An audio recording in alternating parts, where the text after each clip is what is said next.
Hello, hockey fans, and welcome to a new video. As inspired by the international flavor coming up with the Foreign Nations Face-Off, I'm doing a three-part series of my personal picks on who are the best Team Canada international players of all time. Now, on this part, we'll be doing the top 10 forwards. In part 2, top 10 defensemen. Part 3, top 5 goaltenders. Now remember, this is just my thoughts. I don't claim to speak for all of you. You may agree, you may disagree, you may heavily agree, and may strongly and vehemently disagree. Feel free to share your personal list in the comments. The criteria is based on impact, the international game, success, personal accolades, and overall performance, and of course, the biggest moments. Also, I must point out that we are leaving the junior tournaments out of this criteria. That's a separate list for another time. So, without much further ado, here are my picks for the top 10 Team Canada forwards of all time. At number 10, Phil Esposito. The 1972 Summit Series was of course a game changer for international hockey, and Phil Esposito is a huge reason why. What was supposed to be just a friendly exhibition where Canada finally gets the chance to play the dominant Soviets. The NHL finally gets to send their best, but of course it turned out to an all-out war. Now, Esposito's impactful play of this tournament, that's one thing, and his leadership, they stand out above all. He played in all games, all 8 games. His 7 goals, 6 assists for 13 points led the entire series. But here's the thing. What he's best remembered for is his passionate speech after Game 4 in Vancouver when Canada dropped a tough 5-3 loss. They were booed out of the arena. Canuckers for you. Anyway, as they trailed the series with a record of 1-2-1 heading to Moscow for the next 4 games. Espo's speech was a wake-up call to Canadian hockey fans, and the support around the country finally grew. Well, Espo helped lead Canada to a 4-3-1 series victory. This series was indeed the inspiration for the Canada Cup tournament, the first of which took place in 1976. After a rough 1975-76 season for Espo, being traded from the Bruins to the Rangers, he showed that old spark again. 7 points in 7 games. He was tremendous all the way through, and won the Canada Cup title. Espo also competed in the 1977 World Championships. Now this is significant because it was Canada's return to the competition after an 8-year absence, and the first to use NHL players who didn't make the playoffs. He was great again. Many eyes were on him. 10 points in 10 games. But Canada came in 4th. Overall, he had 18 goals, 12 assists for 30 points in 25 international games. Excellent input. But his impact on the emergence of it through the 1970s speaks more volumes than stats can. At number 9, Brampton's Rick Nash. Nash's NHL career was excellent as is, but he spent a significant amount of time with the mediocre Columbus. But when given the chance to thrive for Canada, he delivered with his towering and imposing presence as a power forward. His pro debut for Canada was at the 2005 Worlds. 15 points in 9 games. He had a 2-goal game against the Americans, led a comeback in a 3-3 tie against the Finns, scored a huge clutch game winner against Ukraine in a 2-1 win, and his monster 3-point night, including assisting on Thornton's late game winner against the Slovaks in the quarterfinals, was a major highlight. He was named to the All-Star team and had to settle for a silver medal. He played at the 2006 Olympics, but wasn't overly impactful, just 1 assist. Sadly, this team did emphasize too much on size rather than speed. Rick probably could have done better with a team that had more depth. Canada finished an abysmal 7th. But hey, he finally won his first major world gold at the 2007 Worlds. 11 points, 9 games, and a +8. He was amazing on both the power play and the penalty kill, and exhibited an incredible two-way play. He scored a huge clutch game winner against the Slovaks, was again big in the quarterfinals against the Swiss, and the semifinals against the Swedes. But it was his 2 goals in the gold medal game against Finland that sealed the deal of his impact on this tournament. Many believe it was this tournament that Nash showed what a tried and true leader he really is. And indeed, he was named to the All-Star team once again, and was named Tournament Most Valuable Player, MVP. Nash has called this one of the most proudest moments of his career. And he returned to the Worlds again a year later in 2008, and again, he was brilliant. 2 goals against Latvia in a dominant win. That was also dominant in a quarterfinal win over Norway, and came up huge in a tight win over Sweden in the semis, but Canada suffered that devastating overtime loss to Russia in the gold medal game and had to settle for silver, but Nash is named to the All-Star team for the 3rd time. Then he got another chance at the Olympics at 2010 for a gold. At first, he was being used as Sidney Crosby's winger, and despite a great outing in the opening game and a thumping of Norway with 2 helpers, it just seems something wasn't clicking as time went on. And later on, he was actually put on a line with Jonathan Toews and Mike Richards, and was very present every step of the way. They were very much a great shutdown core who could also score some goals. Nash indeed scored a goal in the playoff round against Germany, and a dominant win over Russia in the quarterfinals, and he was an impact player in key situations the rest of the way, and won his first Olympic gold, and gave his team an edge very often throughout this tournament. And what a moment for Big Rick. He returned to the Worlds in 2011 and was named team captain.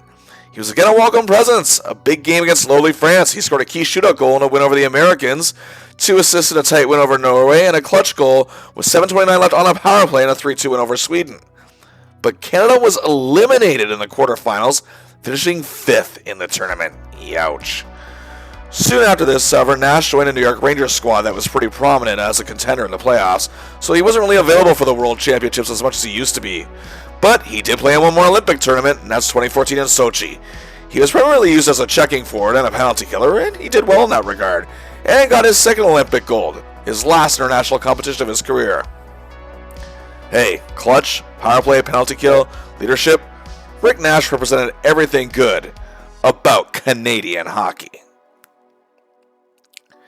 At number 8, Paul Henderson. I mean, need I say more? Well, what the hell, I still wanna. Yes, the goal. 52 years later, is still as iconic as ever. People who weren't even born know about the goal. But let's also not forget, Henderson was outstanding in the groundbreaking 72 series. His 10 points was 2nd best on Team Canada behind Phil Esposito, and 3rd best in the entire series. He was a workhorse every game. He would always go where the puck would go and never let up.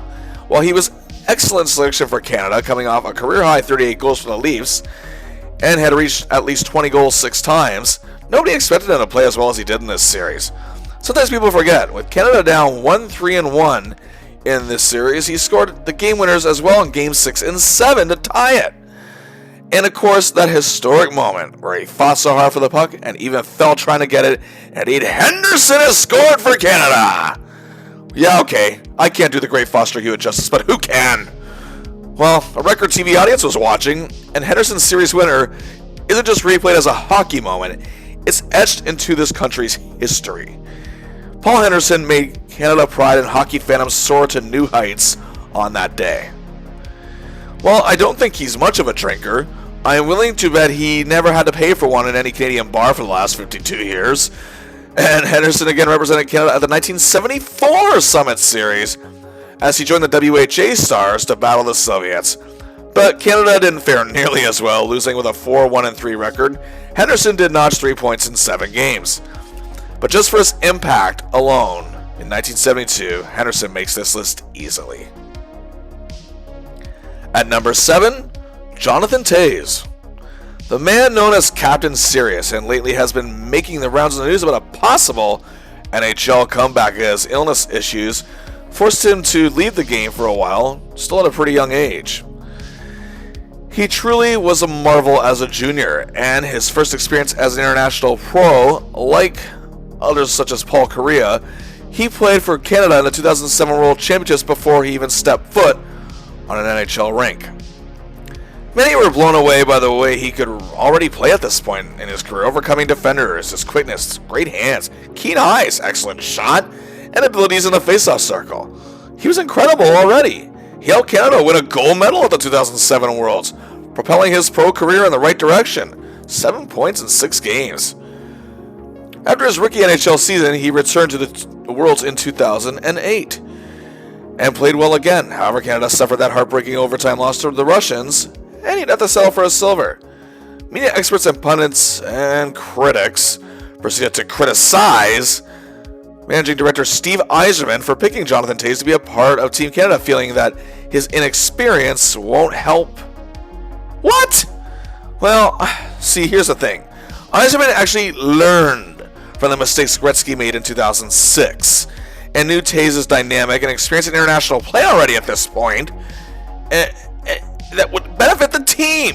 And yeah, he was only the best forward all around in the tournament. And he was named as such, as well as being named to the All-Star team.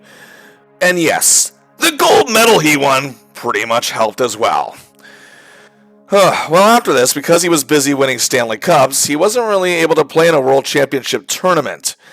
But made the Olympics in Sochi again in 2014, and this time, this move wasn't so criticized. And he was primarily using a defensive and checking role and to win faceoffs, and he'd excel with the trademark heart and soul.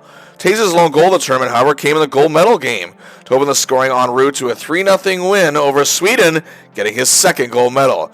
Also in that tournament, he assisted on Drew Doughty's game winner against Latvia in a tight 2-1 win.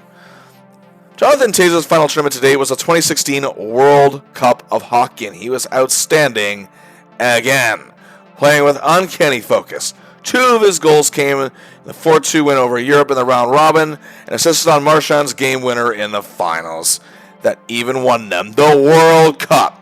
5 tournaments, 4 championships, then when he didn't win, he still got a silver medal. Toews only ever has one thing on his mind: victory. He's a member of the Elite Triple Gold Club, a World Championship, an Olympic Gold, and a Stanley Cup. Well, 3 of those, actually. At number 6, the man they call Stevie Y, Steve Yzerman. Steve was always happy to represent his country and exhibited true leadership and passion every step of the way. He got his first taste of international glory as a spare forward on the 1984 Canada Cup Championship team. At the mere age of 19, he did see 4 games of action. But he truly got to spread his wings in the 1985 World Championships, where he was superb in that tournament, and was key in Canada obtaining their first victory against the Soviets at this tournament since returning in 1977, and their first silver medal since returning to the tournament as well. He was actually a key defensive player up front against the great Igor Larionov, a future teammate of his in Detroit. He was part of a major history-making event for Hockey Canada. However, it was to the shock and somewhat bewilderment of many that he was cut from making the 1987 Canada Cup roster. However, a couple years later, after an incredible 155-point season in the NHL, he got to play for his country again in 1989. He continued to play at a whole other level. 12 points in 8 games, and again, Canada barely missed out on a gold, but he took home his second world silver medal and was named to the tournament All-Star team. The next year, however, he was part of it in 1990 and was a beast. 19 points, 10 games. He led the whole tournament, but Canada, despite dominating the round robin, choked in the playoff run and came in 4th with no medal. But Steve Yzerman was named to the All-Star team again and was named the tournament's best forward. That's a pretty damn good consolation, all things considered. But in 1991, it looked like he was going to make Team Canada for the 91 Canada Cup. And he was pretty much ready to go just before the opening day, but he was literally the last guy cut from the team. A move that actually upset the normally calm, cool, and collected Yzerman. He didn't get a chance at another international tournament until 1996 for the World Cup of Hockey. He played mostly a defensive role, but still notched 3 points in 6 games. But Canada would lose to Team USA in the finals. But Stevie Y was selected to play at the 1998 Olympics in Nagano, the first to feature active NHL players. Steve played some good games, but Canada suffered a crushing defeat to the Czechs in the semifinals and played utterly lifeless against Finland in the bronze medal game. Stevie Y had accomplished a lot in his hockey career as well as his international career, but he wanted a gold medal. And with nagging knee injuries, he still joined Team Canada in 2002 for the Olympics. He had an amazing tournament, playing with that, again, trademark heart. He scored what proved to be the game winner in the quarterfinals against Finland in a 2-1 win. He had a dominant 3-point night in the win over Belarus and assisted on Iginla's late goal in the gold medal game. And he finally got an international title he could be a bigger part of. 6 points in 6 games in this tournament. In total, Yzerman had 49 points in 50 international games And while he may not have many championships like others on this list, his performances were truly something to behold. He also went on to become the executive director of Team Canada's gold medal wins in 2010 and 2014 and was the general manager of the World Championship gold medal win in 2007. At number 5, the magnificent one, Mario Lemieux. One of the greatest and most naturally skilled and gifted players in the history of the game, Lemieux answered the call of his native land when it came to representing them, despite what the dolts of the Toronto sports media try to say. And he always went above and beyond. After all, that's pretty much what he did his entire career. He got his first taste of international glory as a professional just after his rookie NHL season ended, a historic one indeed, where he played for Canada at the 1985 World Championships along with Yzerman. He had a great tournament, taking home a silver medal. He had 10 points in 9 games. But it was 1987 where he made his biggest impact. The hype around the Canada Cup was huge because the media in Canada had boasted about the excitement of having Gretzky and Lemieux on the same club. Nobody had seen anything quite like Lemieux in just the 3 short years he had played in the NHL at this point. But this competition changed his whole outlook on the game, the way he approached it from a leadership standpoint, as well as the way he was with his teammates in Pittsburgh. Now, don't get me wrong, don't take that out of context. Mario was never a selfish player. But he really wanted to make those around him better to produce more wins, as the Penguins were not a very good team. But this Canada Cup tournament made him into that player. In a round-robin game against the United States, that's where Mario truly broke out. A hat trick. All 3 goals in a 3-2 win, and that's where the Gretzky-Lemieux tandem really took off. He was named player of the game. He also played a beat against Sweden with 2 goals in a 5-3 win. And during the semifinal, his growth as a player was on display as he scored 2 goals and an assist, 3-point night in a 5-3 win over the Czechs. He was named player of the game. And again, that work ethic that some failed to notice was finally shining through. Then came what many feel is the greatest series of hockey ever. A best-of-3 finals with the Soviets. After dropping a heartbreaking overtime loss in Game 1, Game 2 was a very tense and anxious affair. With the game tied 3-3 in the second, Lemieux made it 4-3. Lemieux then broke the tie again, making it 5-4 halfway through the third period. But the Soviets tied the game with 1:04 left, and we went to a thrilling overtime where nothing was solved. Then double overtime. And then Wayne Gretzky from the opposite side of the net sets his boy Mario up, scores the winner! Another hat trick, and that sends Canada to a third and deciding game for Game 3 in Hamilton. It was indeed a thrill ride. Even though Gretzky was named player of the game, he sung heavy praise to his line mate. The Soviets in Game 3, however, took a shocking 3-0 lead very early on. Then they led 4-2 as Canada attempted a comeback. Then Canada led 5-4, but then the game was tied 5-5 late. So now you have 3 top centers, not just 3 top centers of this core, but three of the top centers maybe in the game at the time. Very little time remaining. Howardchuk, Gretzky, and Lemieux are out there. So after Howardchuk wins the faceoff, Lemieux bounces off a Russian defender, gets the puck to Gretzky. They crisscross. Gretzky on the wing. Gives it to Lemieux, who's streaking in on goal. Larry Murphy plays a decoy, and Mario Lemieux scores with 1:26 to go, and Canada wins the Canada Cup. Lemieux was named to the Tournament All-Star team, and his trajectory changed for the better after this 1987 Canada Cup win, his first major professional championship. He had missed the 1991 Canada Cup due to healing up from nagging injuries, as also he played very hard to win the Penguins their very first Stanley Cup mere months before. And sadly, his health had him opt out of the 1996 World Cup of Hockey, where the Toronto sports media called him out. Yeah, that wouldn't age well. In 2002, he was selected as team captain for Team Canada at the Winter Olympics. He was key in Canada's 3-3 tie with the Czechs with 2 goals and played well in both semifinals against upstart Belarus. But then the gold medal game was where the phantom assist happened. This truly showed this man's brilliance. When Chris Pronger fired a pass Lemieux's direction, he faked as if he was going to be receiving the pass and then taking the subsequent shot. But he knew Paul Correa was right behind him, and Lemieux's fake fooled U.S. goaltender Mike Richter, and Correa scored. But the crazy thing is, some people forget this, Lemieux did get a secondary assist on that goal. But that play itself is more famous than his assist, actual statistical assist. But it was that play that made that goal a reality. He got his gold medal, playing through agonizing hip pain. He wouldn't play much more in the NHL season after this. And while he was the second leading scorer for Canada, it was his leadership that stood out in this one. Then in 2004, at nearly 39 years old and again playing through injuries, Lemieux was named team captain of Team Canada at the 2004 World Cup of Hockey. And he played very well throughout, mentoring young up-and-comers like Vinny Lecavalier and Martin St. Louis, who grew up idolizing him. And as team captain, he hoisted the World Cup of Hockey.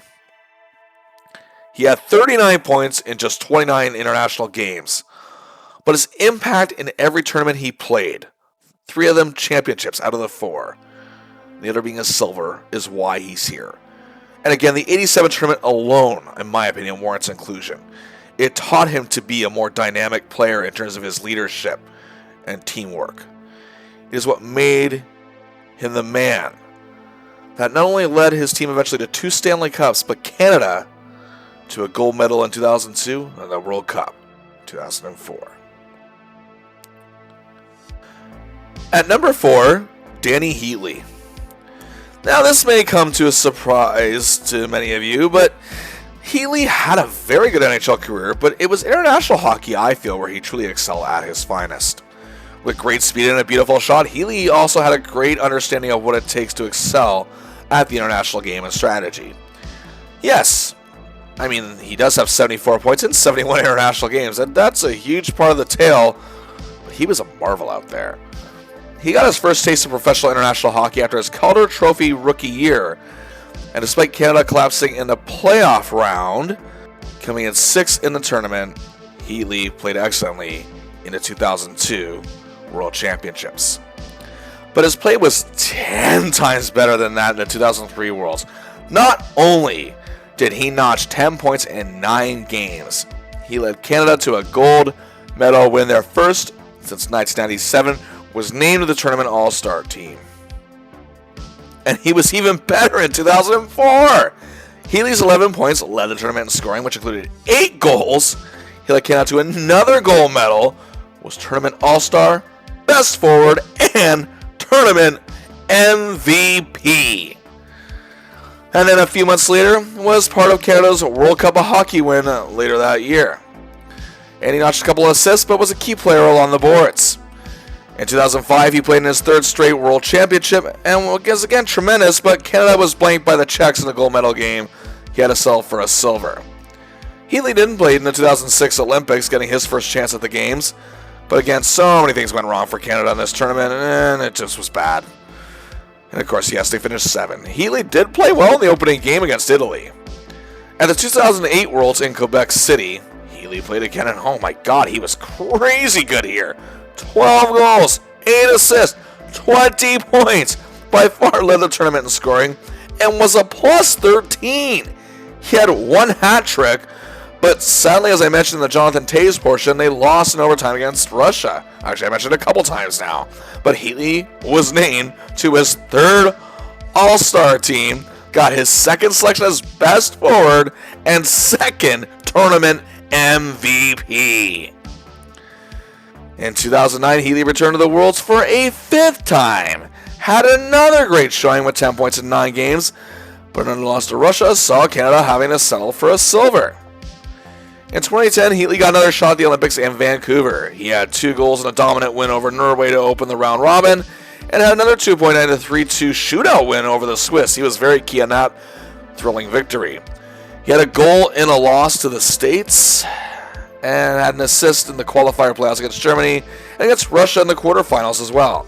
He played well in the semis and the gold medal game, and where he got, at last, his Olympic gold medal. A great tournament for Danny Heatley. Unfortunately, after this, his career would be derailed by injuries and inconsistent play. But regardless, 9 tournaments, only finished without a medal twice.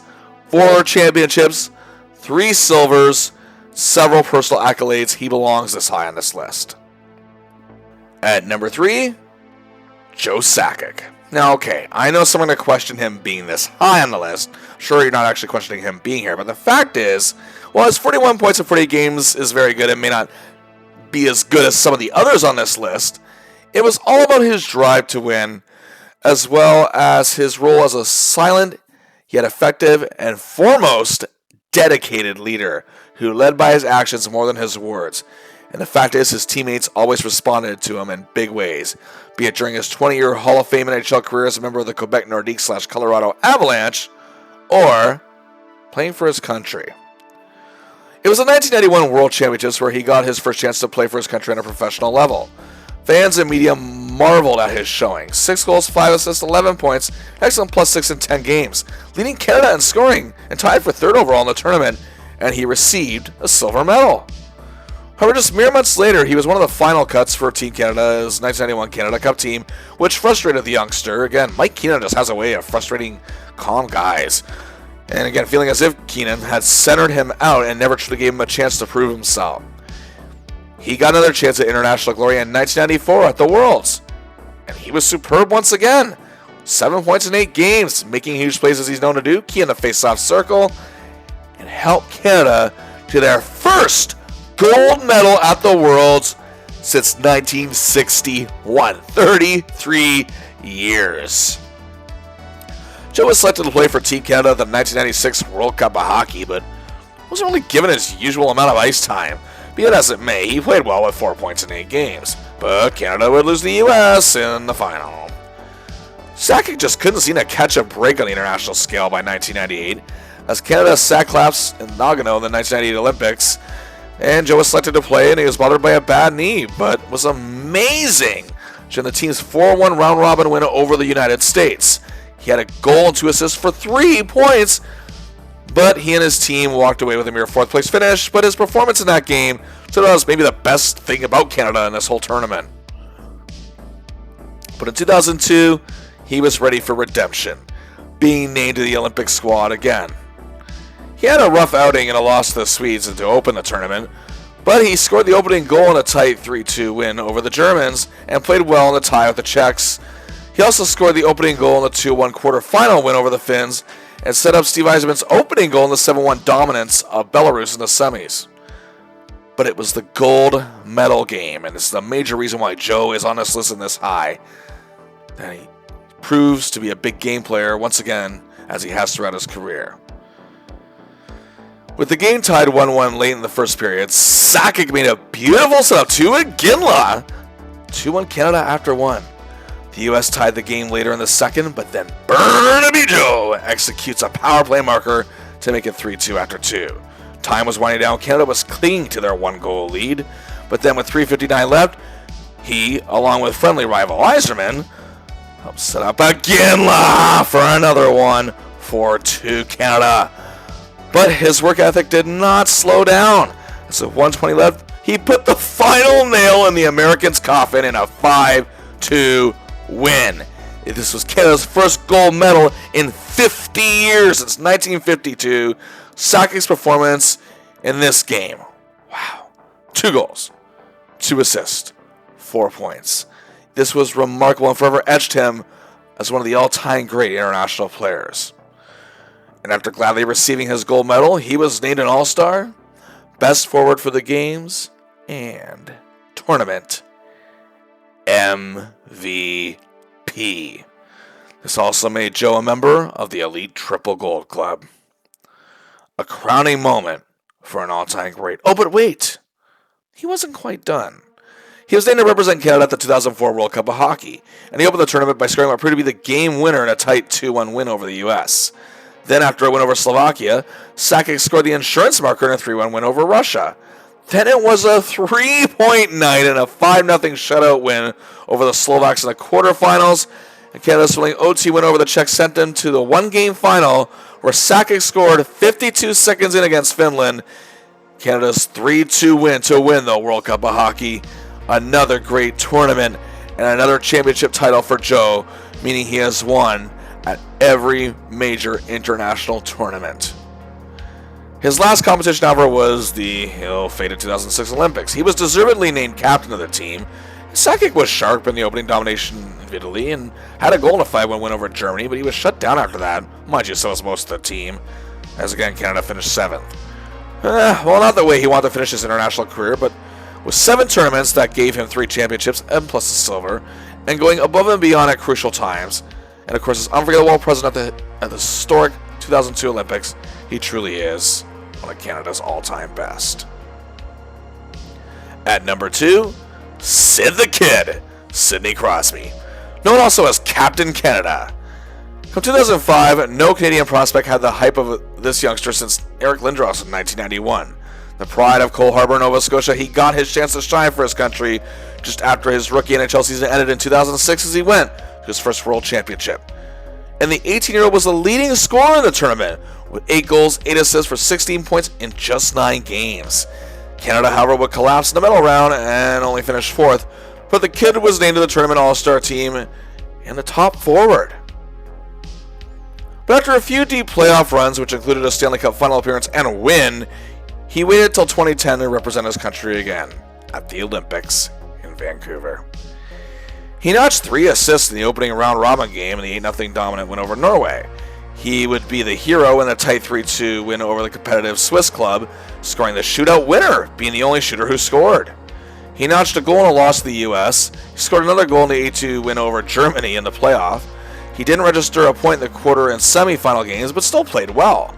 Then came the gold medal game against the U.S. The Americans tied the game with 25 seconds left, singing the hearts of fans in attendance in Vancouver and watching all across the country. But 7 minutes and 40 seconds into overtime, Sid made history. He brought the puck into the American zone and passed it to teammate Jerome McGinley. As McGinley was falling to the ice, Crosby yelled out, "Iggy!" McGinley was still able to read and hear his teammate and set up Crosby for what has become known as the Golden Goal. Now, Crosby was already famous across the country as its biggest superstar player, but this truly cemented him forever as an icon. Many longtime hockey experts and media pundits said that this goal forever be remembered in the annals of time among Canadian hockey fans. And while it hasn't been forever, really, it has been 15 years, and so far that is the truth. Perhaps only Henderson's goal is more celebrated. Crosby gets his Olympic gold, and overall did have a very good tournament. Sid battled injuries and had more deep playoff runs over the next 4 years, but was healthy enough to represent his team at the 2014 Olympics in Sochi. He was an 18 captain and showed tremendous leadership and guidance despite a decline in his statistical production. He had 2 assists going into the gold medal game against the Swedes. But then Crosby stripped the puck of a Swedish player in the neutral zone, went in alone on a breakaway and scored to make it 2-0 late in the second period in Canada's eventual 3-0 gold medal win, his second Olympic gold. Even despite not playing at his overall best in this tournament, he delivered in the big game and, again, make that double gold for Sid the Kid. A year later, the Pens suffered an early playoff exit, so he decided he would represent Canada in the World Championship for the first time since his rookie year. He was named team captain and was along fellow Cole Harbour hometown boy and close friend Nate McKinnon. Crosby scored a penalty shot goal against Latvia in the opening game and played very well throughout the tournament, including in the gold medal game against Russia where he had 2 points. He had 4 goals, 7 assists for 11 points in 9 games, captaining Canada to their first world goal since 2007, showing again his leadership and impact when it comes to representing the Great White North.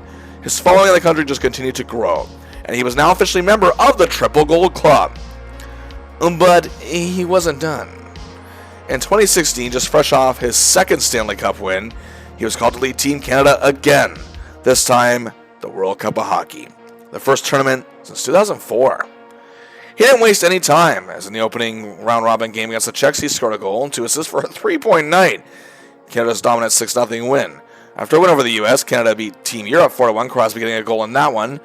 And then in the semifinals against his rival Alex Ovechkin and the Russian team, Sid was a beast again. He scored the opening goal, but when Canada trailed 2-1, he set up Brad Marchand's next 2 goals to give Canada a 3-2 lead.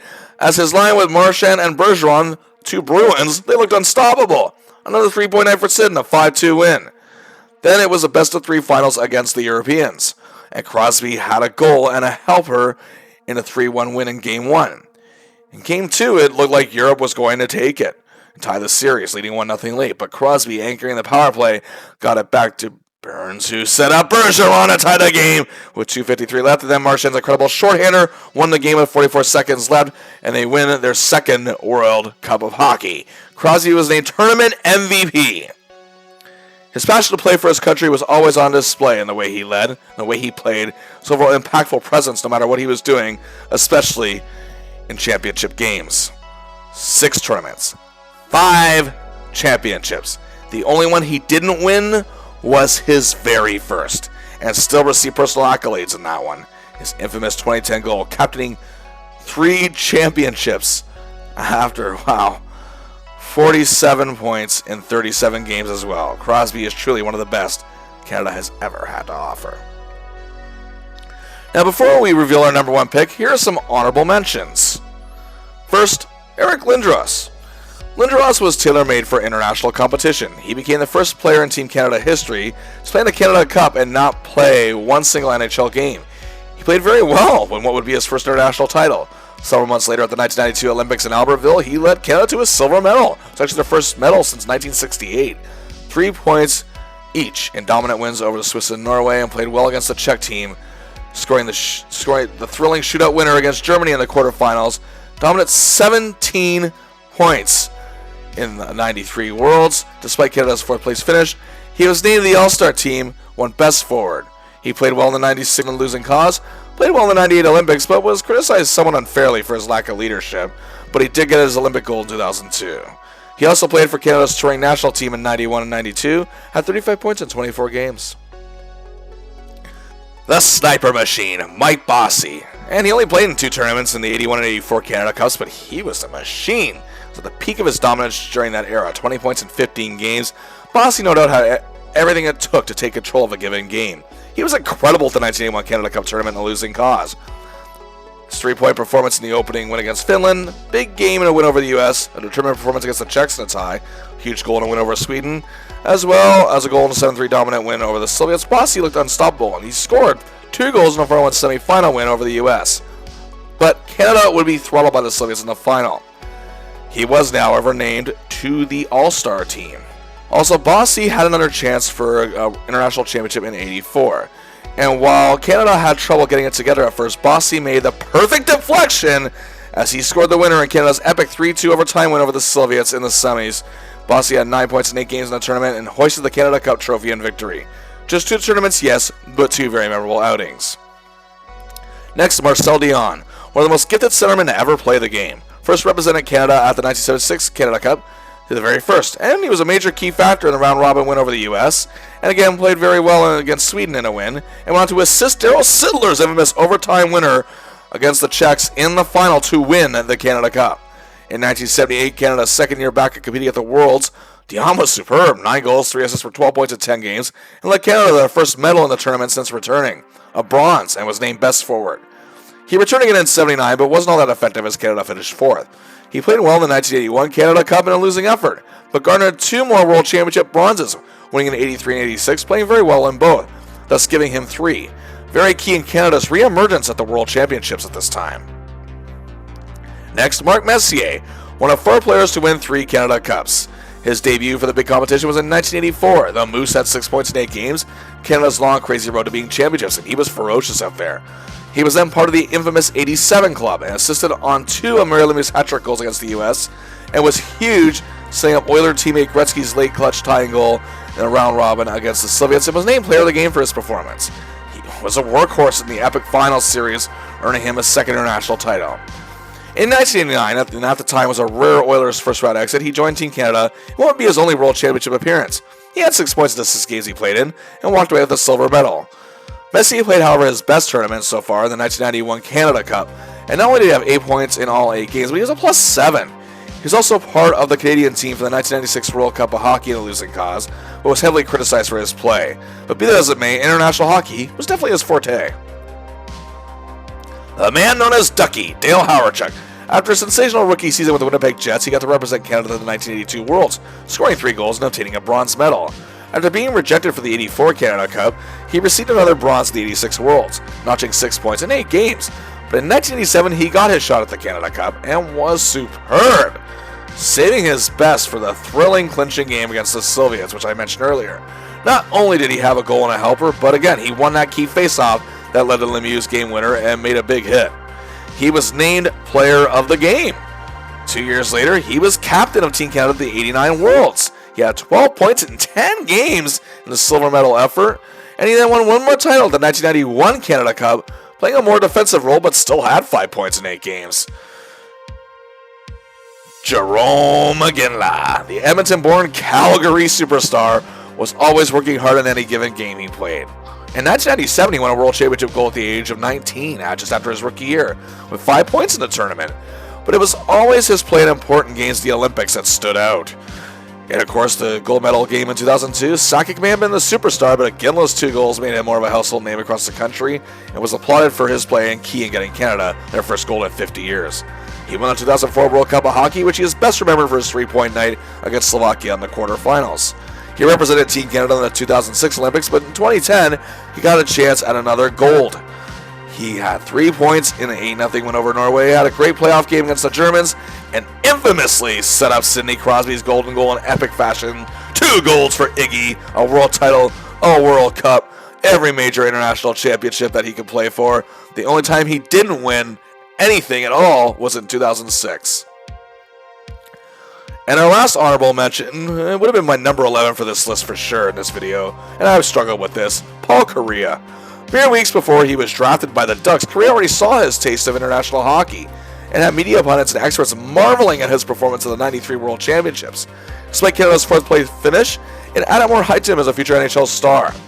Kariya, however, won a silver medal at the 1994 Olympics and played tremendously, but was scapegoated by the media for missing a final shootout goal in the gold medal game against Sweden.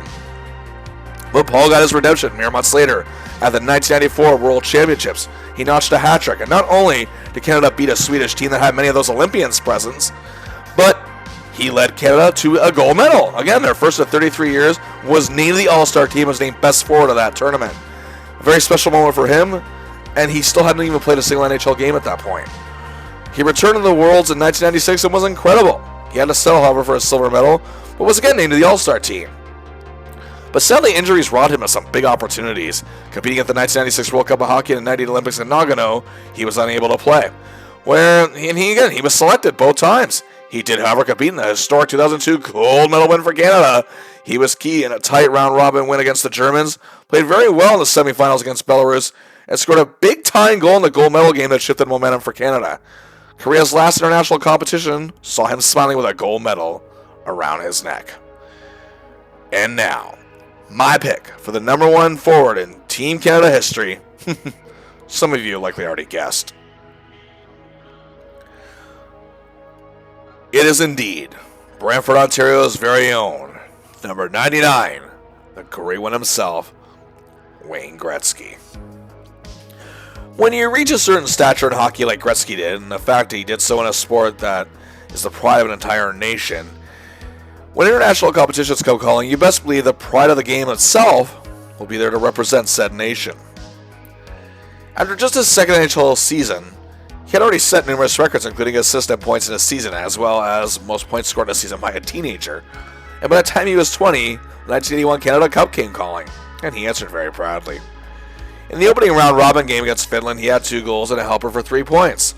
But then in the next game against Team USA, an 8-3 thrashing, Wayne had 2 goals, 2 assists for 4 points, and got a rousing ovation from his home Team Edmonton crowd as he was named Player of the Game. After a 4-4 tie with the Czechs, Gretzky set up a Gila Fleur goal in a 4-3 win over Sweden. Gretzky then notched another 3 points, this time in a stunning 7-3 dominance of the Soviets, and was named Player of that game. Gretzky set up Marcel Dionne's insurance marker in the 4-1 semifinal win over the U.S., but Canada again was crushed by the Soviets 8-1 in the one-game final. Gretzky was shut down, but he led the tournament in scoring. Gretzky's next call for his country came just a year later in 1982 when the Oilers suffered a stunning first-round exit and he played for Canada at the Worlds for the first and only time. Gretzky is coming off as a historic 92-goal, 120 assists, and 212-point season, all records. And this 1982 Canada club, however, featured 9 future Hall of Famers, including Gretzky himself. Gretzky had an incredible tournament, 6 goals, 8 assists for 14 points in 10 games. Canada took home a bronze medal that year, their first since 1978. Gretzky was named to the All-Star team as well. By 1984, Gretzky was still a great player, setting more records, but he had matured as a leader and as a player. In the spring of '84, he had just won his first Stanley Cup. Now he knew what it took to be a champion, so he was ready for the '84 Canada Cup. It was named co-captain. Canada opened the tournament against a German team, and Gretzky scored the first 2 goals of the game and added an assist as they led 3-0 after 1. But then Gretzky completed the hat trick, making it 6-1. In the third of a 4-point night en route to a 7-2 win, he of course was named player of the game. After that, however, Canada collapsed in the third period of the next game, having to settle for a 4-4 tie with the U.S. The game a 4-2 loss to Sweden. Gretzky wasn't overly stellar in every game, didn't play terrible, but still didn't seem to be overly present. But again, there's a much bigger picture actually going on behind the scenes. There was very little communication on this Canadian team, mainly due to the ongoing tension between Stanley Cup rivals, the New York Islanders, and Edmonton Oilers, who of course had many representatives here, and all parties were letting that get to them. Now, Canada did bounce back in a 7-2 win over a lowly Czech team, their most cohesive effort as one unit so far, and Gretzky played much better. They'd close out the round robin in a tough 6-3 loss to the Soviets. Gretzky played a very determined and heart-filled game and had 2 assists. It didn't look good for Canada, however, as they ready to face the Soviets again in the semifinals. At this point, however, Gretzky's co-captain, veteran defenseman Larry Robinson of the Montreal Canadiens, called out the egos of the Oilers and Islanders players. Now, Wayne respected Larry as a fellow leader a great deal, and he was also friends with him. They had a great relationship, so Gretzky answered the call out and buckled down. Canada trailed 2-1 in the semifinals late in the third period, and the crowd and the whole country was getting anxious. Wayne was a man possessed out there, however, and his fight for the puck on this shift led to him setting up Doug Wilson's game-tying goal, which sent it into overtime, where the before-mentioned Mike Bossy tip-ins sent Canada to the finals triumphantly. Now, they faced a very talented Swedish club in a best-of-3 series. In Game 1, Gretzky assisted on 2 Michel Goulet goals, and then late in the period, Coffey sent him in on a breakaway, and Gretzky snaps it from mid-range and scores. A huge 3-point night. And player of the game honors. And he scored a key goal in Canada's 6-5 win in Game 2 to take the Canada Cup in a 2-game sweep. Gretzky took another step on the ongoing learning process of being a hockey player, a great leader, and got it together at the right time, and he was named to the tournament All-Star team. By the summer of 1987, Gretzky set even more records. He was coming off his 3rd Stanley Cup win, 8th straight MVP, and 7th straight scoring title. As I mentioned earlier, the hype of Gretzky and Lemieux playing in the 1987 Canada Cup tournament was a monster happening for Canadian hockey media and fans across the country that were giddy with excitement. In the opening game, a tie against the Czechs, Gretzky had 2 assists as he and Mario clicked well in that game. 4-1 win over Finland would be the only game Wayne would go pointless in. Wayne assisted on 2 out of the 3 goals Mario scored in the win over the U.S., but then it was the game against Sweden. Gretzky scored a power play marker to open the scoring. Trailing 2-1 in the first, however, he and Coffey set up Lemieux for the tying goal. And in the third period, it was Gretzky to Lemieux to break a 3-3 tie. And then Gretzky, along with James Patrick, set up Gretzky's 84 Canada line mate Michel Goulet for the insurance marker in a 5-3 win. 1 goal, 3 assists, 4 points, player of the game. Yeah.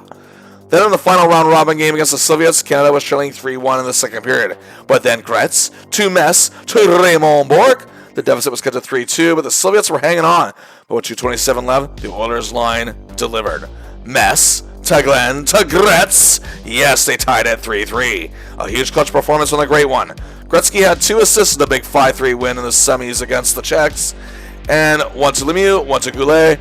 Then it was the epic final against the Soviets.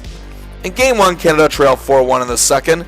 He and Mario assisted on a Ray Bourque power play marker to cut the Soviet deficit to 4-2. It began a Canada comeback, and the game tied 4-4 with 2:59 left in regulation. Gretzky scores to make it 5-4. But the Soviets tied it a mere 32 seconds later, and Canada lost in overtime. Game 2 in Hamilton was one for the ages. Gretzky, along with Rochefort, set up a Doug Gilmore goal to make it 2-1 early on. Then he and Mike Gardner set up Paul Coffey to make it 3-1 after the first period. Both the Soviets came back and tied it 3-3 in the second, but then it's Gretzky to Lemieux. It's 4-3, Canada leads. It stays that way after 2, but the Russians tied at 4-4, and just past the midway mark of the third, it's Gretzky to Coffey to Lemieux. 5-4, Canada leads. But the Soviets tie it with 1:04 remaining. Oy. Canada, for the second straight game, let a late lead slip. And for the second straight game, we're going to OT. Yeah, you know the story, but I'm still going to tell it anyway. It's thrilling as can be. We still have no winner as the first overtime expired. Then halfway through second overtime, Larry Murphy put the puck in on goal. Wayne took a crack at it. Rather than go for the rebound goal, he slid it over to Mario, who parked it home. 6-5, Canada win. Wayne, 5 assists, player of the game. But then came the big game 3. Canada found themselves down 4-2 in the third period, but then Gretzky and Lemieux assisted on a Larry Murphy goal to make it 4-3. By the third period, the game was tied 5-5. You know the story, but here it is again. Howard check. Lemieux, check. Gretzky, check. The forwards for the shift. Dale wins the face-off. Lemieux gets the puck, bounces and spins off a Russian player, keeps control of the puck, passes up to Gretzky at center ice. Wayne skates off the wing into the opposing zone, sees Mario heading right in on goal, feeds him the perfect pass. It's a goal. With 1:26 left, Canada wins the Canada Cup. It was considered one of the greatest series of games in hockey history by many and ends in epic fashion. In the end, 9 games, 3 goals, 18 assists for 21 points, more than 2 points a game. He led the tournament in scoring. He, of course, was named the tournament All-Star team, and for the first time, was Canada Cup MVP. This showed Wayne's continued growth as a leader, no matter how much he had accomplished already. And even though, again, at this point, he was actually considered the greatest of all time already, he truly epitomized what it means to be a winner in this series. And not to mention, didn't feel his ego threatened by Lemieux's emergence whatsoever, going out of his way to mentor, to guide him, and in turn help him grow into a winner and learn leadership as well. Well, by 1991, Wayne was now a Los Angeles King. He was also the NHL's all-time leading scorer, and coming up winning his 9th scoring title and scoring his 2,000th career NHL point. So he was ready for the 1991 Canada Cup. And Canada had to settle for a 2-2 tie against a very determined Finnish club. Gretzky played pretty well, but he played a beauty against the Americans. 2 assists in the first period, and one to future superstar Eric Lindros, and another to Blackhawks all-star Steve Larmer. As Canada led 3-0 after 1, he continued his great day, assisting to a young Brendan Shanahan, making it 5-0. Canada led 5-2 after 2.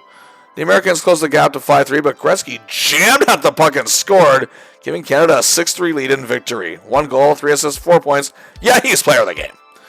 Then the next game against Sweden, Gretzky working the boards on a penalty kill, set up Steve Larmer, and then killing another penalty. Gretzky from the wing makes a smooth pass to former Oilers teammate and current Penguin at the time, Paul Coffey, to make it 2-0.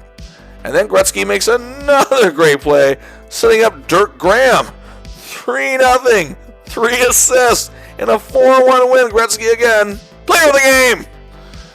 And he was ready for the Czechs, and opens the scoring, then sets up an Al MacInnis goal, and Canada led 4-1 after 1. Then Gretzky got his 3rd point of the night, yet again his 2nd goal of the game.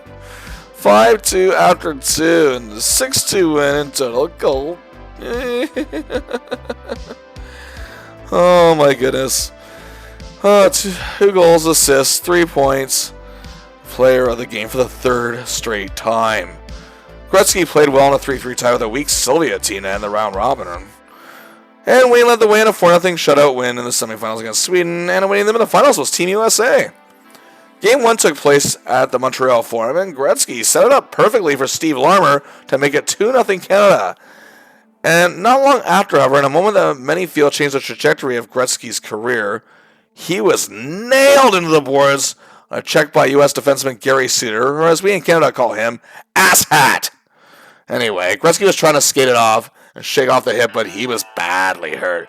Some felt he just got the wind knocked out of him, but it was much worse. as his game and his tournament was done. But Canada would sweep it in 2 games, and Gretzky gets his 3rd Canada Cup. He was still there to celebrate with his teammates. And only he, along with former Oiler teammates Messier and Coffey, as well as the gritty Brent Sutter, are the only ones to win 3 Canada Cups. Gretzky had 4 goals, 8 assists for 12 points in 7 games. He was named to the Tournament All-Star team, but sadly his back would become an ongoing issue the rest of his career. By 1996, however, Wayne was coming off his 50th 100-point season. He was named team captain for the World Cup of Hockey, which was the Canada Cup, now rebranded. But by now you know this sad story too. Canada lost the U.S. in 3 games in the final. Wayne had 7 points in 8 games, finished tied for 3rd in scoring. It was actually the first time in his international career, after 5 times before, he did not lead in scoring. But in 1998, Wayne was going to do the one thing he just hadn't done yet, and that's compete in the Olympics, as his tournament was about to get underway. Wayne had just turned 37. He knew this would be his only chance. He was ready. But there was some controversy even before this event began. He was not named team captain, as many fans and media experts across the country were very puzzled and not happy about this. It was actually given to Eric Lindros. The only time that Gretzky never captained a Canadian team was at the 81 Canada Cup and the 82 Worlds, and he wasn't even captain of his own team yet at the Oilers. But he didn't make a stink, of course. He's Gretzky. He wanted a gold medal.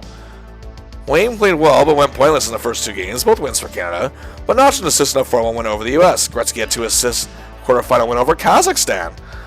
But yes, we know the heartache of the semifinals against the Czechs, but it's a different story from Gretzky's perspective. And after the rough shootout loss, many wondered, why did Gretzky not get a chance in the shootout? Well, some parties have justified it, and even some working with Team Canada itself at the time say that Gretzky wasn't always the best one-on-one breakaway player. And that's kind of true.